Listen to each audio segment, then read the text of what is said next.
डुंगरी थाना क्षेत्र के सोनवाड़ा गांव में हुई घरफोड़ चोरी की वारदात का पर्दाफाश। वलसाड लोकल क्राइम ब्रांच ने 4 आरोपियों को चोरी के माल के साथ दबोचा। वलसाड 16 जुलाई 2025।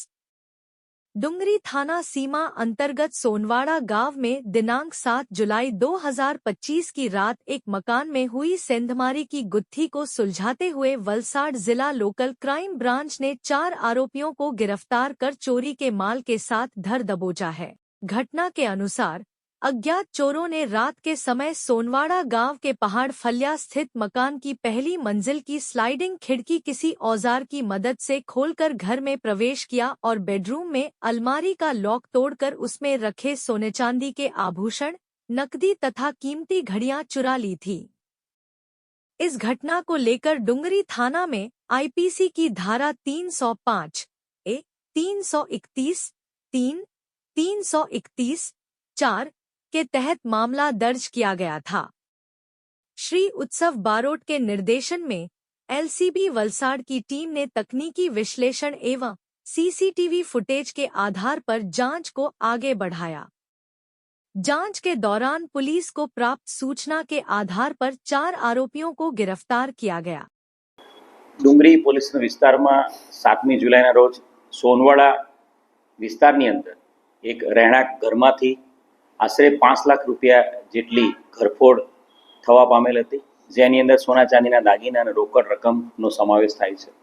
બનાવની ગંભીરતાને ધ્યાને રાખીને ડીવાયએસપી ક્રાઇમ બ્રાન્ચ એસઓજી તમામ ટીમો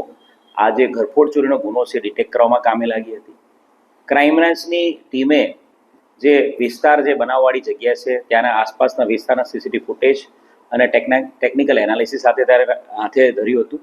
અને એની સાથે સાથે આ સમગ્ર વિસ્તાર અને એની સાથે સાથે વલસાડ સિટી વિસ્તારના જે સક્રિય ગુનેગારો છે એ બાબતે પણ તપાસ હાથ ધરવામાં આવી હતી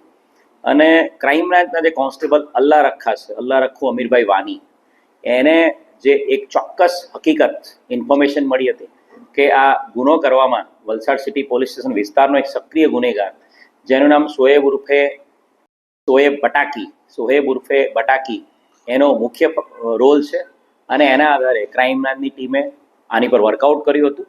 અને આ ગુનાને અંજામ આપનાર 2 મુખ્ય આરોપી સોએબ બટાકી અને સાથે સાથે અબરાર ઝાકીર ખટીક આ બંનેને પકડી પાડવામાં આવ્યા હતા। સોએબ અને અબરાર આ બંને જણાએ આ ઘરફોડ ચોરીને અંજામ આપ્યો હતો અને ત્યારબાદ એમનો જે મિત્ર છે મનીષ ઉર્ફે મોચી